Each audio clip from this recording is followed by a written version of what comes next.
Blok mematikan itu mengguncang seluruh arena.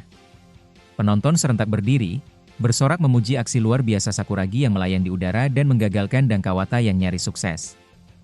Di tengah gemuruh itu, Sakuragi berdiri tegak di tengah lapangan. Ia tak bergerak, seolah membiarkan dirinya tenggelam dalam sorakan dan kekaguman yang tercurah dari segala penjuru. Sorot mata Sawakita dan Kawata terpaku padanya. Mereka bukan hanya kagum pada blok barusan, tapi juga pada daya juang Sakuragi, bertahan hingga detik terakhir, meski posisinya jauh dari bola. Ketekunannya menabrak batas-batas nalar, dan bagi mereka, Sakuragi bukan lagi sekadar pemain yang mencolok, ia adalah ancaman yang nyata. Ketertarikan pada sosok Sakuragi tak hanya datang dari Sanoh. Para pemain dari tim-tim lain yang menyaksikan, mulai meliriknya dengan rasa ingin tahu yang tak bisa disembunyikan. Siapa sebenarnya pemain dengan rambut merah menyala ini? Dan apa rahasia semangatnya yang tak habis-habis? Di lapangan, Sakuragi perlahan menghampiri Rukawa. Tanpa banyak basa-basi, ia menyebut Rukawa sebagai pembohong. Tatapan matanya menyipit, penuh penilaian. Ia mengingatkan Rukawa pada impian besar yang pernah diucapkannya, menjadi pemain basket nomor 1. Namun kini, kenyataan di lapangan bicara lain. Rukawa belum mampu mengalahkan Sawakita. Dan di mata Sakuragi, mimpi itu masih terlalu jauh untuk dijangkau oleh seseorang yang tak mampu membuktikannya. Ucapan Sakuragi membuat Rukawa sontak menoleh. Tatapan matanya dingin, tajam, menembus balik ke arah Sakuragi yang baru saja menantangnya secara tak langsung. Tanpa sepatah kata pun, Rukawa membalikkan badan dan melangkah pergi, meninggalkan Sakuragi di tengah lapangan. Sakuragi berdiri membatu, memandangi punggung Rukawa yang menjauh. Dalam benaknya, diamnya Rukawa bukan sebuah penolakan, melainkan pengakuan. Ia yakin bahwa apa yang ia katakan barusan adalah kebenaran yang tak terbantahkan. Dari sisi lapangan, suara lantang Akagi memecah momen hening itu. Ia memanggil Sakuragi, menyuruhnya segera kembali ke area pertahanan dan menjaga Mikio. Tersentak, Sakuragi bergegas ke arah Mikio, lalu berdiri di depannya. Ia menatap Mikio penuh tekanan, menantangnya secara langsung. Di sisi lain lapangan, Kawata tengah beradu fisik dengan Akagi. Di sela perebutan posisi, Kawata melontarkan pernyataan mengejutkan, bahwa ia sedang mempelajari permainan Sakuragi. Akagi tersentak, tak menyangka Sakuragi yang selama ini dianggap kasar dan sembrono mulai menyita perhatian pemain elit seperti Kawata. Kawata tak menambahkan sepatah kata pun lagi. Ia hanya menatap Akagi tajam, seolah ingin menunjukkan bahwa pengakuannya bukan sekedar gertakan. Sementara itu, di tribun pendukung Sanoh, kegelisahan mulai tampak. Skor tak kunjung bertambah, dan tim kesayangan mereka belum bisa menembus pertahanan Shohoku. Bisik-bisik pun mulai terdengar, menyiratkan keraguan, bukan kepada tim secara keseluruhan, tapi kepada Sawakita. Di lapangan, Rukawa perlahan mendekat ke arah Sawakita, memasang posisi bertahan. Sawakita mencoba memancingnya dengan kata-kata, mencoba membuka duel terbuka dan mengusik emosi Rukawa. Namun Rukawa hanya menatap dingin, menanggapi tanpa reaksi berlebihan. Tatapannya tenang, tapi penuh tekad. Ia tak terpancing, namun siap untuk menghadapi tantangan dengan caranya sendiri. Sawakita terus menekan, bukan dengan kekuatan, tapi dengan siasat. Setiap kata-kata dan tatapan terselubung, memancing Rukawa untuk keluar dari kehati-hatiannya. Ia sengaja menantang Rukawa dengan nada memprovokasi, bahwa diamnya Rukawa bukanlah tenang, melainkan takut gagal. Rukawa tetap diam. Tapi matanya tak bisa menyembunyikan gejolak dalam dirinya. Api kecil mulai menyala, tersulut oleh sindiran tajam yang menyinggung harga dirinya. Ia mencoba bertahan, menenangkan diri, menolak masuk ke dalam permainan psikologi Sawakita. Namun segalanya berubah saat pandangannya jatuh pada Sakuragi. Seketika, ingatan menyeruak. Ucapan tajam Sakuragi menggelegar dalam kepalanya, menuduhnya sebagai pembohong karena tidak benar-benar mencoba mengalahkan Sawakita. Kata-kata itu menusuk lebih dalam dari apapun yang diucapkan Sawakita. Dalam diamnya, Rukawa mulai bangkit. Bukan dengan kata-kata, tapi dengan tekad. Sebuah kobaran semangat meledak dalam dirinya. Ini bukan lagi soal harga diri semata. Ini tentang membuktikan siapa dirinya, pada Sawakita, pada Sakuragi, dan pada dirinya sendiri. Sawakita menatapnya, menangkap perubahan itu. Ia mengangkat alis tipis, seolah paham bahwa perlawanan yang sesungguhnya baru saja dimulai. Di sisi lain lapangan, Kawata berdiri tegak, menanti momen yang tepat untuk mengeksekusi rencananya. Mikio dijaga ketat oleh Sakuragi, sementara Akagi tidak melepas pandangan dari Kawata.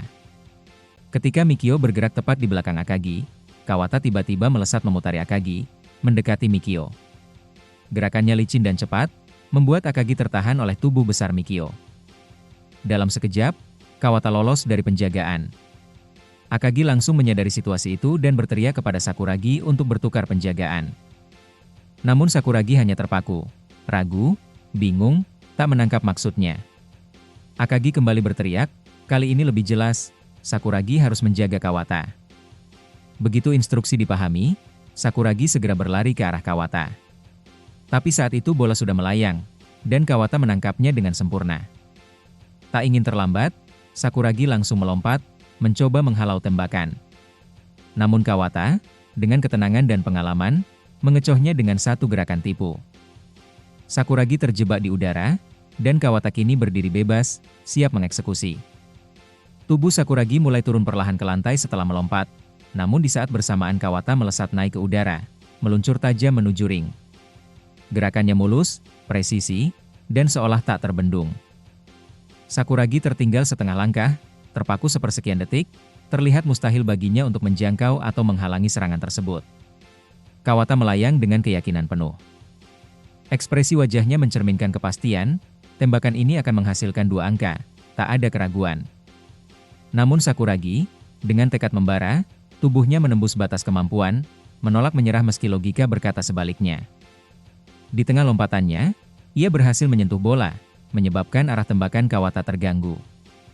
Bola memang sempat menyentuh ring, tapi tak pernah masuk, malah bergulir keluar, menjelma menjadi bola rebound. Dalam sekejap, arena tersentak, sementara kerumunan seketika membisu. Miyagi yang berada tak jauh dari bola langsung bereaksi. Dengan kecepatan luar biasa, ia menangkapnya dengan erat dan langsung menguasai permainan. Tanpa jeda, Sakuragi melesat ke arah jantung pertahanan Sanno, tubuhnya meluncur bagaikan anak panah yang dilepas, memberi isyarat kuat kepada Miyagi untuk mengoper. Kawata hanya bisa terpaku. Pandangannya mengikuti jejak langkah Sakuragi yang mencuri perhatian.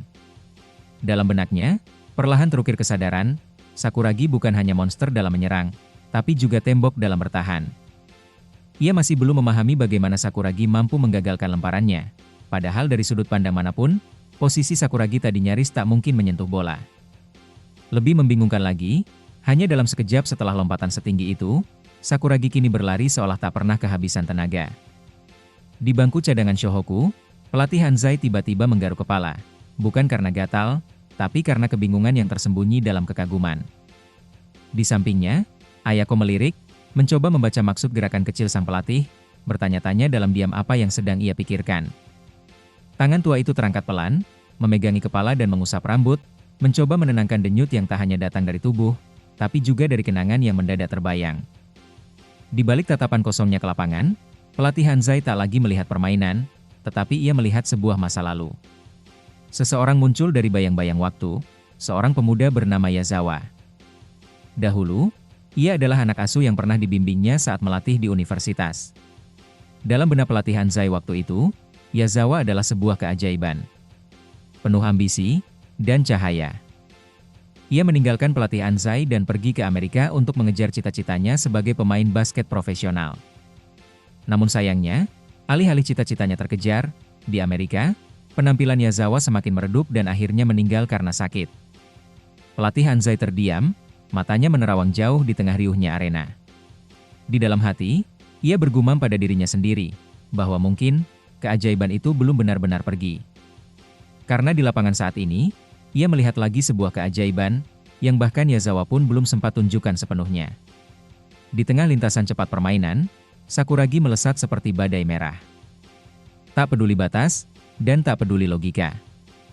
Dan di momen yang sempurna, bola dari Miyagi meluncur ke arahnya, dan Sakuragi menangkapnya dengan presisi naluriah, seolah bola itu memang ditakdirkan untuk mendarat di tangannya. Di samping Sakuragi, Sawakita membelalakan mata. Ia yang semula berada di depan, kini menyaksikan punggung Sakuragi menjauh darinya. Ada jeda sejenak di benaknya, sebuah keterkejutan yang tak bisa disembunyikan. Bagaimana bisa seseorang yang bukan siapa-siapa, kini berlari di depan semua orang? Tanpa ragu, Sakuragi melesat dan langsung melompat melakukan layup. Tubuhnya terangkat tinggi ke udara, mendekati ring Sanoh dengan kecepatan dan keyakinan penuh. Tapi langkahnya terlalu berani, jarak yang terlalu dekat membuat bola memantul keras usai mengenai papan ring dan gagal masuk, menjadi bola rebound. Di bangku cadangan, Kogure membelalakan mata. Raut wajahnya menggambarkan kekecewaan yang tak bisa disembunyikan. Sebuah peluang emas yang terbuang sia-sia. Sementara itu, Sakuragi berteriak keras. Kekesalan kepada dirinya sendiri meledak di tengah lapangan. Ia merasa gagal membayar kepercayaan yang telah dititipkan kepadanya. Pelatih Hanzai, yang masih memegang kepala karena kagum pada lompatan sebelumnya, tiba-tiba terhenti. Sorot matanya berubah saat melihat kegagalan itu. Tertegun, tak percaya momen itu tak berakhir dengan 2 poin. Namun sebelum pemain-pemain Sanoh sempat menguasai bola, sosok lain muncul dari belakang. Rukawa melompat cepat, melayang di udara. Dalam sekejap, tangannya menangkap bola yang memantul itu dan menghujamkannya ke dalam ring. Dentuman keras menyusul, hingga ring bergetar hebat. Sakuragi menoleh cepat, terkejut melihat kedatangan Rukawa yang muncul tiba-tiba. Tapi karena jarak mereka yang terlalu dekat, tubuh Sakuragi ikut terdorong keras saat Rukawa turun ke lantai. Tubrukan itu membuat keduanya terhempas, menciptakan kekacauan kecil di tengah euforia. Para pemain cadangan Shohoku saling berpandangan, mata membelalak, dengan mulut menganga. Rasa kaget bercampur senang, skor kini semakin mendekat, selisih menjadi di bawah 10 angka, sebuah titik balik. Tanpa menunggu, mereka berdiri serempak dan berteriak sekuat tenaga. Tangan terangkat, tubuh bergerak liar oleh luapan emosi. Sorak mereka menggema, menandai kebangkitan yang mulai terasa nyata. Namun di tengah euforia itu, insiden kecil terjadi di lapangan. Sakuragi, masih diliputi emosi, berjalan cepat lalu menendang bokong Rukawa dari belakang. Ia menganggap Rukawa sengaja mendorongnya saat momen sebelumnya. Rukawa menoleh ke arah Sakuragi dengan wajah dingin, penuh rasa kesal. Ia membalas dengan tendangan serupa, tepat ke arah Sakuragi. Keduanya kembali bertengkar di tengah lapangan. Ketegangan antara dua bintang itu kembali muncul, seperti bara yang tak pernah benar-benar padam. Akagi segera bergerak. Tubuhnya yang besar dengan mudah masuk di antara mereka, memisahkan sebelum situasi memburuk. Tangannya menahan keduanya, memastikan tak ada yang melampaui batas. Di sisi lapangan, pelatih Hanzai berdiri. Pandangannya tertuju pada keduanya, dua pemain muda yang terus bentrok tapi juga terus bersinar. Dalam hati, ia kembali mengingat Yazawa, dan bergumam. Kini ia tak lagi melihat satu keajaiban, tapi dua keajaiban sekaligus. Sakuragi dan Rukawa. Dua kutub yang bertolak belakang, tapi sama-sama luar biasa. Bagaimanakah kelanjutan kisah serunya? Untuk mengetahui kisah lengkapnya, silahkan tonton video selanjutnya.